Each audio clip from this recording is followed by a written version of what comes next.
السلام علیکم ورحمۃ اللہ وبرکاتہ۔ عزیز ناظرین،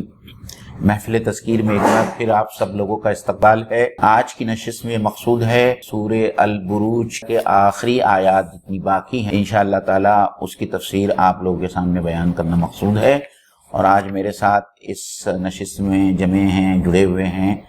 ہمارے دوست جناب ڈاکٹر فرقان مرمکہ صاحب، آپ کا استقبال ہے۔ السلام علیکم۔ اور سب سے پہلے انشاءاللہ تعالی میں ان آیات کی تلاوت اور ترجمانی آپ لوگوں کے سامنے کروں گا، اور اس کے بعد میں جو ہے سوال اور جواب کی شکل میں ہم ان آیات کی تفسیر مختلف تفاسیر کی روشنی میں جاننے کی کوشش کریں گے۔ اعوذ باللہ من الشیطان الرجیم، بسم اللہ الرحمن الرحیم۔ ان الذین فتنوا المؤمنین والمؤمنات ثم لم یتوبوا فلہم عذاب جہنم ولہم عذاب الحریق۔ اور جو لوگ مومن مردوں اور مومن عورتوں کو فتنے میں ڈالتے ہیں یا آزمائش میں ڈالتے ہیں اور اس کے بعد میں بھی توبہ نہیں کرتے اور ایسی حرکتوں سے باز نہیں آتے یا رجعت نہیں کرتے، فلہم عذاب جہنم، ان سب لوگوں کے لیے جہنم کا عذاب ہے، ولہم عذاب الحریق، اور ان لوگوں کے لیے جلائے جانے کا عذاب ہے۔ عزیز ناظرین، پچھلی جو آیتیں تھی جس کے اندر ہم نے اصحاب الاخدود کا واقعہ، مطلب خندق والوں کا جو ہے واقعہ جو ہے سنا، اور اب اسی کے کنٹینیوشن میں اللہ تعالیٰ جو ہے مومنین کو وہاں پر جو ہے ایک فتنے میں ڈالا گیا، اور اس میں جو ہے بڑی تعداد میں ایسا آتا ہے کہ روایتوں میں کہ 20,000 کے قریب جو ہے اس وقت کے مسلمان یعنی عیسائیوں کو جو ہے وہاں پر قتل کیا گیا۔ تو اسی واقعے سے ہم جو ہے آگے آیتوں کو کنیکٹ کرتے بھی چلے گا اور سمجھنے بھی کوشش کریں۔ پہلا سوال مومن بھائی یہ سمجھ میں آتا ہے کہ یہاں پہ اللہ تعالیٰ جو ہے فتنے کا، کہ اللہ نے جن لوگوں نے فتنے میں ڈالا مومن مرد اور مومن عورت، تو یہاں پر فتنے سے کیا مراد ہے؟ جی، یہ جیسے ہم فتنہ سمجھتے ویسا ہے؟ اردو میں فتنہ جو ہے وہ الگ معنی میں استعمال کیا جاتا ہے، اور عربی زبان میں اور خاص کر قرآنی اصطلاح میں اس کے کچھ الگ معنی ہیں۔ فتنہ عربی زبان میں اور اللہ تعالیٰ نے قرآن مجید میں جہاں جہاں استعمال کیا ہے مختلف معنی اخذ کیے گئے ہیں۔ اس کے ایک فتنہ تو یہ ہے کہ اللہ تعالیٰ آزماتا ہے اپنے بندوں کو، کچھ بندوں کو اللہ تعالیٰ مصائب دے کر آزماتا ہے اور ان کے ایمان کی جانچ کرتا ہے، کچھ لوگوں کو اللہ تعالیٰ خوشحالی دیتا ہے اور ان کو آزماتا ہے، اور یہ آزمائش ان کے ایمان کی اور استقامت کی ہوتی ہے کہ آلام اور مصائب میں بھی وہ اپنے ایمان پر قائم رہیں، اور اللہ تعالیٰ بہت ساری نعمتیں دے کر بھی یہ دیکھتا ہے کہ وہ آیا ان نعمتوں کا حق ادا کرتے ہیں اور اللہ تعالیٰ کے شکر گزار بندے بن کر رہتے ہیں یا نہیں رہتے ہیں۔ تو ہم دیکھتے ہیں کہ جیسے کہ حضرت ایوب علیہ السلام کی کیس جو ہمارے سامنے ہیں، ان کا واقعہ ہمارے سامنے ہے۔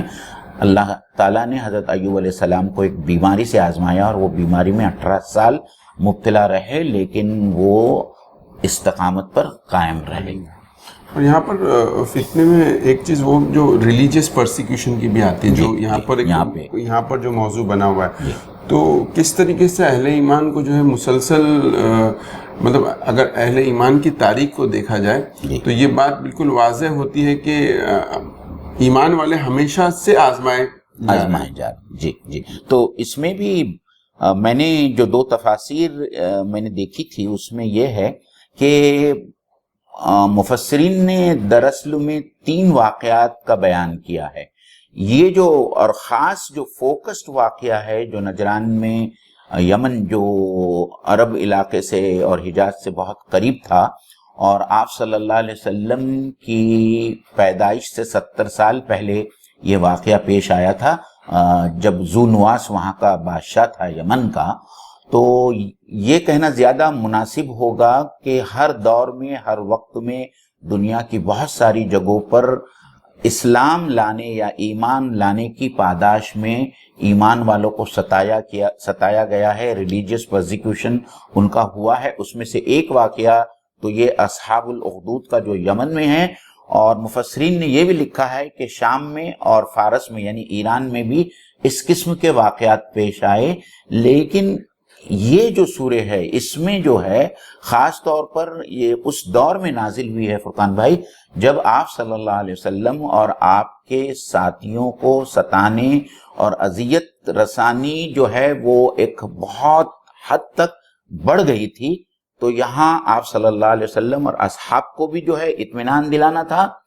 اور جو کفار قریش تھے ان لوگوں کو بھی وعید سنانا مقصد تھا کہ ان کا کیا انجام ہونے والا ہے, اور اس کے لیے جو ہے اصحاب الاخدود کا واقعہ یہاں پیش کیا گیا. ایک بہت انٹرسٹنگ فیکٹ جو ایک ہسٹورین کہتا ہے, اسپینوس گاڈ بولتے ہیں, اس نے کنسیپٹ بولا کہ ابراہمک ریلیجن جتنے بھی ہے جو مونیتھزم کے قائل ہے ان کا گاڈ ہمیشہ بولتے ہیں ان کو تکلیف دے رہا ہے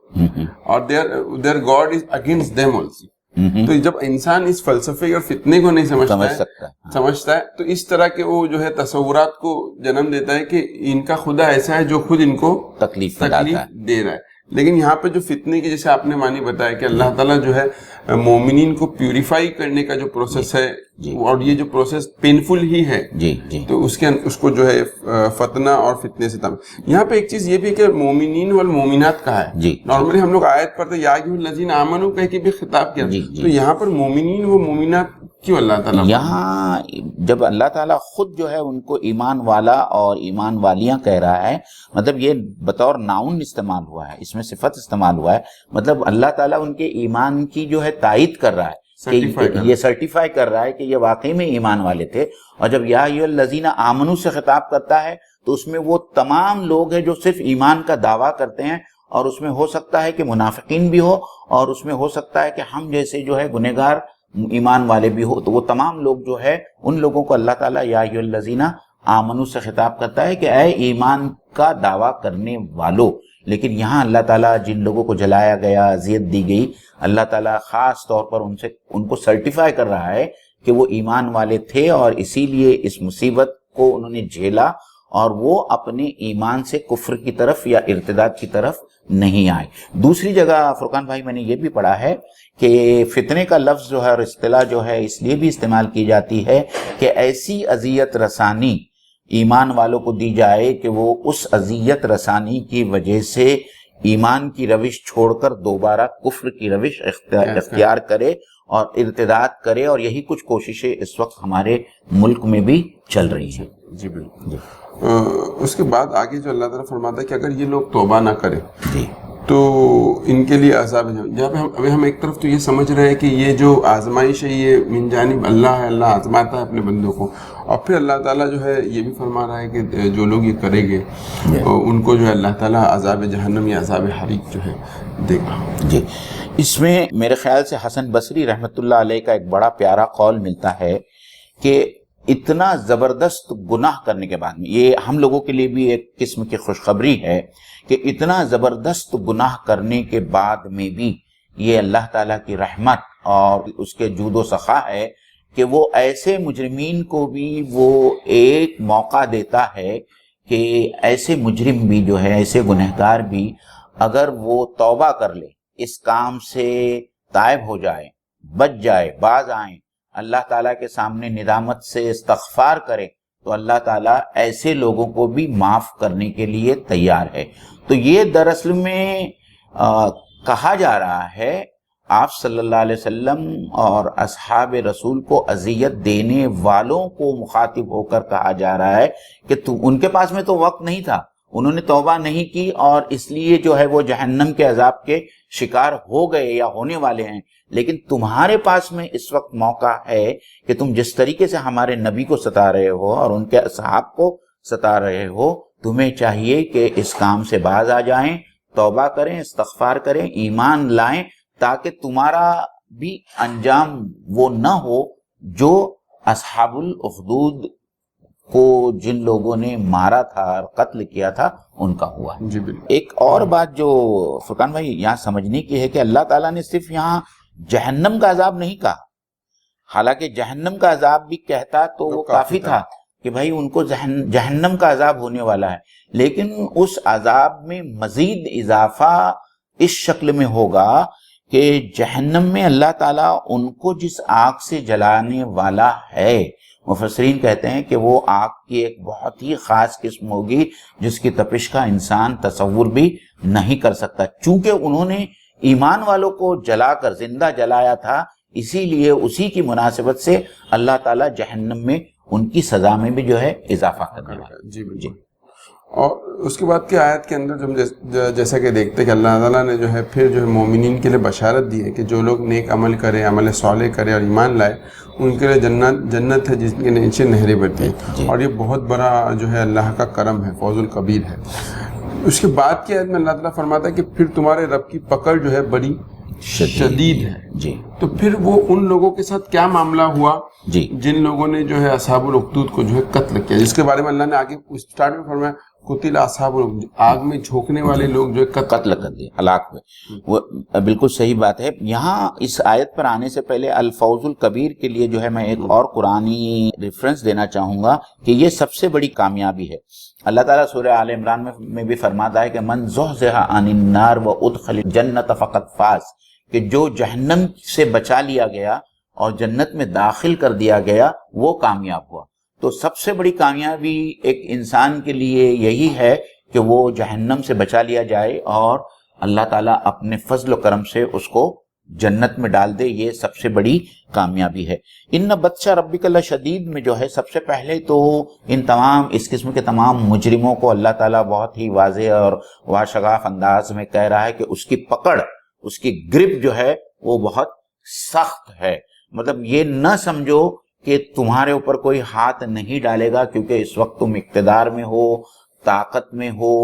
اور ہر چیز تمہارے قبضے میں ہے. مطلب قانون بھی تم بناتے ہو اور عدلیہ بھی تمہارا ہے، جوڈیشری بھی تمہارا ہے. اس لیے تم کو اگر اس بات کا احساس ہے یا اس بات کی خوش فہمی ہے کہ کوئی تم پر ہاتھ نہیں ڈالے گا، تو اللہ تعالیٰ کہتا ہے کہ اللہ تعالیٰ کی گرفت بہت مضبوط ہے. اللہ تعالیٰ چاہے تو یہاں بھی تم کو پکڑ سکتا ہے اور آخرت میں تو تم کو کوئی بچانے والا اللہ کے سامنے کوئی نہیں ہوگا. تاریخ میں آتا ہے کہ خاص طور پر یہ نجران کے واقعے کے بعد میں، یمن کے واقعے کے بعد میں، جب یہ خبر وہاں کے پاس کے رومن عیسائی بادشاہ کو پہنچی تو اس نے جو ہے اپنی پوری فوج کے ساتھ میں یمن پر حملہ کیا اور اس زونواس اور اس کے جتنے ساتھی تھے ان کو بری طریقے سے جو ہے وہ اس نے قتل کر دیا. یہ تاریخی کتابوں میں آتا ہے. مطلب ان کو دنیا میں بھی ان کو سزا ملی اور آخرت میں تو ان کی سزا بالکل متفق علیہ ہے کہ وہ خنائی ہے. اور اس میں ایک پہلو یہ بھی ہے کہ وہ obviously حملہ کئی دنوں کے بعد ہوا ہوگا. جی. بہت سارے لوگ جو اپنی معافی مانگنا چاہتے تھے اللہ سے مانگ سکتے تھے. وہ اللہ تعالیٰ نے ان کو ونڈو پیریڈ موقع بھی دیا. ہم لوگ اکثر سوچتے کہ جب کوئی پنشمنٹ، جب کوئی آدمی مومنین پہ ظلم کرے تو فوراً اللہ ان کو پکڑ لے، لیکن اللہ کی رحمت اس بات کا تقاضا کرتی کہ ان کو بھی موقع دیا جائے. اور جب موقع ان کا پیریڈ ختم ہوتا ہے تو پھر یہاں پہ وہ بات آتی ہے کہ اللہ تمہارا رب جو ان کو شدید پکڑ لیتا ہے. اور پھر یہاں اس کے آگے اللہ تعالیٰ فرماتا ہے کہ ایک بار پیدا کیا اور وہی دوبارہ پیدا کرے گا. یہاں پہ اس سے جی تو ہم جیسے کہ مکی صورتوں کو دیکھ رہے ہیں اور خاص طور پر یہ جو پچھلی کچھ چند صورتیں رہی ہیں جس کا فوکس قرآن مجید میں جو ہے منکرین آخرت کے بارے میں ہے کہ وہ ہمیشہ انکار کرتے تھے کہ کس طریقے سے جو ہے ایک انسان مر جائے گا اور مٹی میں مل جائے گا اور وہ دوبارہ زندہ کیا جائے گا اور آخرت میں حساب اور کتاب ہوگا. تو وہیں ان لوگوں کو جو ہے یہ عقلی دلیل دی جا رہی ہے کہ جس رب نے، جس خالق اور جس مالک نے ان کو پہلی بار پیدا کیا، اس کے لیے دوسری بار انسانوں کو پیدا کرنا اور بہت زیادہ آسان ہے. تو تم اگر یہ سمجھتے ہو کہ تم کوئی جرم کرو گے، تم کوئی زیادتی کرو گے، ظلم کرو گے اور اس زندگی میں اگر تم چھوڑ بھی دی گئے، اگر خدا نخواستہ تم سے کوئی بدلہ یا تم سے کوئی حساب اس زندگی میں نہیں لیا گیا، تو بہرحال اللہ تعالیٰ تم کو واپس پیدا کرنے والا ہے اور اس پر پوری قدرت ہے اس کو، اور اس کے بعد میں تمہارا حساب کتاب ہوگا اور آخرت میں جو ہے تمہارے نصیب میں جنت لکھ دی جائے گی. تو یہ وہاں اس قسم کی جو بات قریش مکہ سے بھی کی جا رہی ہے کہ انہوں نے بھی انکار آخرت کا انکار کیا، تم بھی آخرت کا انکار کر رہے ہو، لیکن یہ تمہاری خوش فہمی ہے جو بہت جلد جو ہے دور ہونے. اور ان آیتوں کی اگر روشنی میں سمجھے تو جو لوگ اللہ کے پنشمنٹ سے بچ جا رہے ہیں یا تو جو طاقت میں رہتا ہے اس کو لگتا ہے کہ میرے لائف ٹائم میں تو میں میری چیزوں کو زوال نہیں دیکھ رہا. تو اللہ تعالیٰ کو کہتا ہے بھلے ہی تم کو تمہاری لائف ٹائم میں تم کو تمہارا پنشمنٹ نہیں ملے، لیکن اللہ تعالیٰ تم کو دوبارہ پیدا کر کے بہرحال پنشمنٹ تم کو تم پنشمنٹ سے صرف زندگی ختم ہو جائے گی تو پنشمنٹ ختم ہو جائے گا، ایسا نہیں، تم کو پنشمنٹ ملنا تو ہے کیونکہ اللہ آپ کی زندگی کو دہرانے. اور فرقان بھائی دوسری بات یہ ہے کہ عام طور پر جو ہے یہاں پنشمنٹ ہوتا ہے، وہ پنشمنٹ جو ہے اس کا تناسب جو ہے وہ جرم کے لحاظ سے جو ہے بہت کم ہوتا ہے. تو اور جو لوگ بچ بھی جاتے ہیں کسی وجہ سے، اگر جو لوگ اس دنیا میں اللہ تعالیٰ کی پنشمنٹ سے بچ جائیں، ظاہری بات ہے کہ ان کو آخرت کا پنشمنٹ اتنا سخت دیا جائے گا. تو اس سلسلے میں کوئی خوش فہمی میں ہم لوگ بھی نہ رہیں کہ اگر اللہ تعالیٰ ہماری پکڑ نہیں کر رہا ہے ہمارے گناہ کے سلسلے میں اور ہماری جو نافرمانی کی روش ہے، تو اس کا مطلب یہ نہیں ہے کہ اللہ تعالیٰ ہم سے راضی ہے. آخرت میں جو ہے جواب دہی ہونی ہے اور ان سب گناہوں کی سزا ہم کو آخرت میں ملنے والی ہے. جی تو ابھی وقت ہے ہمارے پاس میں، جب تک ہم زندہ ہیں، جب تک ہماری سانس میں سانس ہے، تو گویا ہمارے لیے بھی اس میں رہنمائی ہے کہ ہم بھی جو ہے اپنے گناہوں سے توبہ کر لیں، ندامت ہو، شرمندگی کا احساس ہو اور اللہ تعالیٰ سے ہم معافی مانگیں. جی بالکل. اس کے بعد کی جو آیتیں ہیں جس کے اندر اللہ تعالیٰ نے فرما رہے ہیں کہ اللہ تعالیٰ جو ہے بہت بخشنے والا، بہت محبت کرنے والا، مالک عرش عظیم و جلیل ہے. اور پھر اس کے اللہ تعالیٰ فرماتا ہے کہ وہ جو چاہتا ہے وہ کرتا ہے. یہاں پہ اللہ نے اپنی بادشاہت کا اظہار کیا ہے کہ میں جو چاہتا ہوں کرتا ہوں. یہاں پر اس کے بعد کی آیتوں میں اللہ تعالیٰ نے فرعون اور سمود کا ذکر یہاں پر کیوں اللہ تعالیٰ فرما رہا ہے کہ کیا تم ان کو خبر پہنچی فرعون اور سمود کی؟ سب سے پہلے تو یہاں جو اللہ تعالیٰ کہہ رہا ہے نا کہ انہو ہوا یبدی و یعید، یہ عقلی دلیل ہے جو اللہ تعالیٰ نے پڑھنے والوں اور مخاطبین سے دی کہ جو جس رب نے تم کو پہلے پیدا کیا وہ تم کو بعد میں بھی پیدا کر سکتا ہے. اور یہ جو جتنی اللہ تعالیٰ کی صفات بیان کی گئی ہے، ان صفات کا پیچھے کی آیتوں سے بہت گہرا ربط ہے اور گہرا تعلق ہے. اس میں خاص طور پر غفور اور ودود کی معنی یہ ہوتی ہے کہ پیار کرنے والا، اور غفور مطلب معاف کرنے والا. تو یہ جو آیت جو ہے وہ اس سے جڑتی ہے، سما لم یتوبو سے جڑتی ہے کہ چونکہ تمہارا رب بہت ہی پیار کرنے والا ہے، وہ اپنی مخلوق سے بہت پیار کرتا ہے، اس لیے وہ تم کو توبہ کرنے کی جو ہے ایک یہ دے رہا ہے، موقع دے رہا ہے. اور پھر جو ہے فعال لما یرید جو ہے یہاں اس لیے کہا گیا ہے کہ اللہ تعالیٰ اتنا زبردست ہے. اللہ تعالیٰ کہیں اپنے لیے قوی و عزیز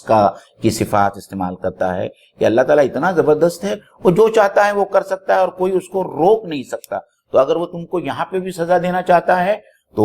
وہ آپ کو سزا دے سکتا ہے، اور آخرت میں بھی سزا دینا چاہتا ہے تو ان کو آخرت میں بھی تم کو سزا دے سکتا ہے. اور پھر یہ عقلی دلیل لانے کے بعد میں ایک تاریخی دلیل جو ہے ان کے سامنے لائی گئی ہے. اور قریش عرب جو ہے فرعون کی پوری تاریخ سے واقف تھے اور سمود کی بھی پوری تاریخ سے واقف تھے، کیونکہ سمود کے کھنڈرات جو ہے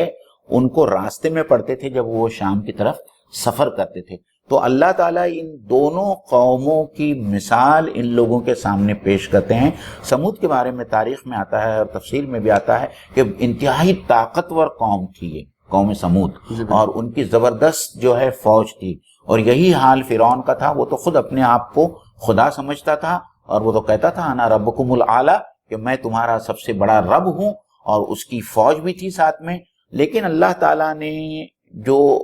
فرعون کے ساتھ میں کیا، جو سمود کے ساتھ میں کیا، اور فرعون کی پوری فوج کے ساتھ میں جو کیا کہ پوری کے پوری فوج فرعون کے ساتھ میں جو ہے وہ اللہ تعالیٰ نے ڈبا دی.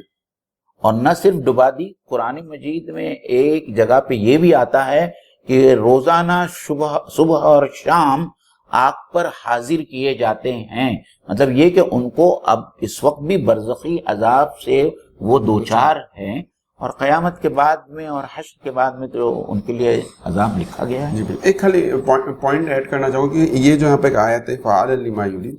کہ اللہ جو چاہتا ہے وہ کرتا ہے. اکثر ہمارے ذہنوں میں شیطانی وسوسے ڈالتا ہے کہ، اور جیسا کہ آج کے زمانے میں بھی جو ایتھیزم کا جو فتنہ ہے اس میں یہ سب سے بات شد و مت سے اٹھائی جاتی کہ اگر اللہ بے نیاز ہے تو اللہ نے تم کو پیدا کیوں کیا؟ اللہ کے تعلق سے کیوں کا سوال، اللہ نے ایسا کیوں کیا؟ ان تمام سوالوں کا جواب اللہ نے اس آیت میں دیا ہے کہ اللہ جو چاہتا ہے وہ کرتا ہے. اگر انسان کو یہ آیت سمجھ میں آ جائے تو اس طرح کے جو بے تکے سوالات سے انسان جو ہے بچ سکتا ہے کہ اللہ نے مجھ کو پیدا کیوں کیا, اللہ نے انسانوں کو پیدا کیوں کیا, اللہ نے دنیا کو کیوں بنایا, اللہ ایسا کیوں کرتا ہے. تو یہ سارے کیوں اللہ کے تعلق سے کیوں کا جواب یہ ہے کہ اللہ جو چاہتا ہے وہ صحیح کر گزرتا ہے. اور فرقان بھائی تم نے یہ جو سوال اٹھایا ہے ایتھیزم کا اور یہ جو اس قسم کے سوال کیے جاتے ہیں, اللہ نے اس کا جواب جو ہے 2-3 جگہ پہ بہت خوبصورتی سے دیا ہے کہ خلقنا الانسان من نطفۃ فاذا هو خصیم مبین.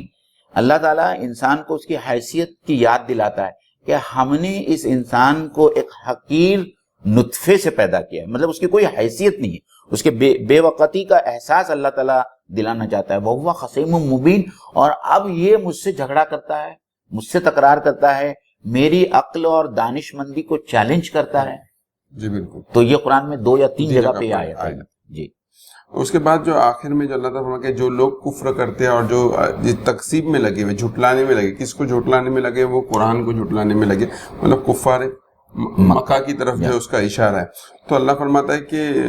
اللہ نے ان کو جو ہے پوری طرح گھیر رکھا ہے. تو یہاں پہ کس گھیر رکھنے سے کیا تو اللہ تعالیٰ ان لوگوں سے یہ کہنا چاہتا ہے کہ یہ قرآن مجید کی جو دعوت ان لوگوں کے سامنے رکھی گئی ہے اور اس کی حقانیت کے اتنے سارے دلائل اللہ تعالیٰ نے آفاق اور انفس اور تاریخ سے جو ہے قرآن مجید میں بھی رکھے ہیں, اللہ کے رسول صلی اللہ علیہ وسلم نے بھی ان کے سامنے رکھے. اس کے باوجود ہونا تو یہ چاہیے تھا کہ وہ قرآن مجید کی دعوت کو قبول کر, لیکن ہو یہ رہا ہے اصلاً کہ وہ قرآن مجید کی تکذیب میں لگے ہوئے ہیں, اس کو جھٹلا رہے ہیں. تو اللہ تعالیٰ یہ کہنا چاہتا ہے کہ یہاں ورائہم سے جو مراد لی گئی ہے مفسرین نے, اس سے صرف پیچھے یا اوپر نہیں ہے, چونکہ محیط کا لفظ بھی اس کے ساتھ میں آیا ہے. تو مفسرین نے یہ لکھا ہے کہ اللہ تعالیٰ جو ہے ان کو چاروں طرف سے گھیرے ہوئے ہے. تو وہ یہ نہ سمجھے, ہو سکتا ہے کہ ان کو اللہ نظر نہیں آ رہا ہے تو ان کو ایسا لگتا ہے کہ وہ اسی طریقے سے چھوڑ دیے جائیں گے, اسی طریقے سے وہ ظلم کرتے رہیں گے. اللہ تعالیٰ یہاں کہہ رہا ہے کہ اللہ تعالیٰ جو ہے ان کو چاروں طرف سے گھیرے ہوئے ہے اور اللہ تعالیٰ کی پکڑ بہت شدید ہے. اور جیسا کہ ہمارے پروگرام شروع ہونے سے پہلے آپ نے جو نقطہ لایا تھا وہ نقطہ بھی بہت صحیح ہے کہ قرآن مجید جو ہے جس میں اللہ تعالیٰ نے یہ سب دلائل پیش کیا ہے, اور یہ دلائل بھی جو ہے ان کے خلاف استعمال کیے جائیں گے, تو ایسا لگتا ہے اللہ تعالیٰ یہ بھی کہنا چاہتا ہے کہ یہ قرآن مجید خود تمہارے خلاف حجت بن کے اور گواہ بن کر کھڑا ہوگا, کیونکہ یہ تمام باتیں قرآن مجید میں لکھی ہوئی ہے اور موجود ہے. تو نہ صرف یہ کہ اللہ تعالیٰ ان کو گھیرے ہوئے ہے, قرآن مجید کی یہ آیات جو لوگوں کے سامنے پیش کی ہوئی ہے, پیش کی جا رہی ہے, یہ بھی ان کو اپنے گھیرے میں لی ہوئی. اور وہ یہ نہ سمجھے کہ وہ قرآن کو کسی طریقے سے ختم کرنے کی, اللہ تعالیٰ فرماتا ہے کہ وہ لوح محفوظ میں. ایک طرف تو وہ قرآن کے گھیرے میں اور دوسری طرف قرآن ان کے تمام تر شر اور فتنوں سے بالکل محفوظ اور معمول. اور لوح محفوظ کا جو سوال ہے ناظرین اکرام, اللہ تعالیٰ یہ کہتا ہے کہ یہ جو قرآن ہے یہ مجید ہے اور یہ ایک زبردست کتاب ہے. سورہ طارق میں اللہ کہتا ہے کہ یہ کوئی ہزل کی بات, مسخری کی بات نہیں ہے, اور یہ قول فیصل ہے. ایک قول فیصل کو اللہ تعالیٰ نے قرآن مجید کا ایک نام دیا ہے کہ قول فیصل ہے قرآن مجید میں جو کچھ کہا گیا ہے. اور اللہ تعالیٰ نے اس کی جو حفاظت کا بندوبست کیا ہے کہ لوح محفوظ میں تو ہی ہے. اللہ تعالیٰ نے جیسے کہ سورہ ہجر میں فرمایا کہ انا لہو لحافظون, کہ اس قرآن مجید کی حفاظت کا ذمہ ہمارے پاس میں ہے یا ہمارے اوپر ہے. اور اسی لیے ہم دیکھتے ہیں کہ دوسری الہامی کتابوں کے ساتھ میں, آسمانی صحائف کے ساتھ میں جو ہوا وہ قرآن مجید کے ساتھ میں نہیں ہوا اور نہ قیامت تک ہونے والا ہے. ہم یہ دیکھتے ہیں کہ تورات ہو, انجیل ہو, زبور ہو, اس کو کسی طریقے سے محفوظ نہیں رکھا گیا اور اس میں بہت ساری تحریفات ہوئی, اور آج ایک ایک کتاب کے بہت سارے ورژنز موجود ہے. لیکن اللہ کی کتاب قرآن مجید جو آخری پیغام ہے, یہی ایک واحد آسمانی کتاب ہے جس کا دنیا بھر میں صرف ایک ہی ورژن ہے. جو دنیا میں آپ کسی بھی ملک میں چلے جائیں, کسی بھی ٹیریٹری میں چلے جائیں, کتنا بھی پرانا ورژن اور کتنا بھی پرانا پرنٹ آپ قرآن مجید کا اٹھا کر دیکھیں, آپ کو تمام ورژن جو ہے صرف ایک ہی ورژن ملے گا. اور نہ صرف یہ کتابی حالت میں, لکھی ہوئی حالت میں اللہ تعالیٰ نے محفوظ رکھا ہے, اس کتاب کے یاد کرنے والے اور حافظ دنیا کے ہر گلی کونے میں ہزاروں کی تعداد میں موجود ہے، اس لیے آج اور اب اس کے بعد میں جو ہے وہ سائبر میں بھی جو ہے محفوظ ہو چکا ہے، تو اب کسی کے لیے کوئی گنجائش نہیں کہ وہ قرآن مجید میں کوئی تبدیلی کر سکے اور یا کوئی تحریف کر سکے۔ یہ اللہ کے دین کی حقانیت کا ایک جیتا جاگتا ثبوت ہے جو منکرین حق کو اور منکرین دین کو سمجھنا چاہیے۔ جی بالکل، میں سمجھتا ہوں کافی اچھی گفتگو جو ہے یہاں پر سامنے آئی ان آیتوں کو اور اس سورے کو سمجھنے کی ہم نے ایک کوشش کی ہے۔ اللہ تعالیٰ سے دعا ہے کہ ہم کو کہنے سننے سے زیادہ عمل کرنے کی توفیق دے، اور جو اچھی باتیں اس محفل میں کہی گئی ہے اس کو ہمارے ذہن میں نشین فرما، اور جو کچھ باتیں جو ہم سے غلط نکلے اللہ ہمارے ذہنوں سے محو فرما۔ السلام علیکم۔ السلام علیکم ورحمۃ اللہ وبرکاتہ۔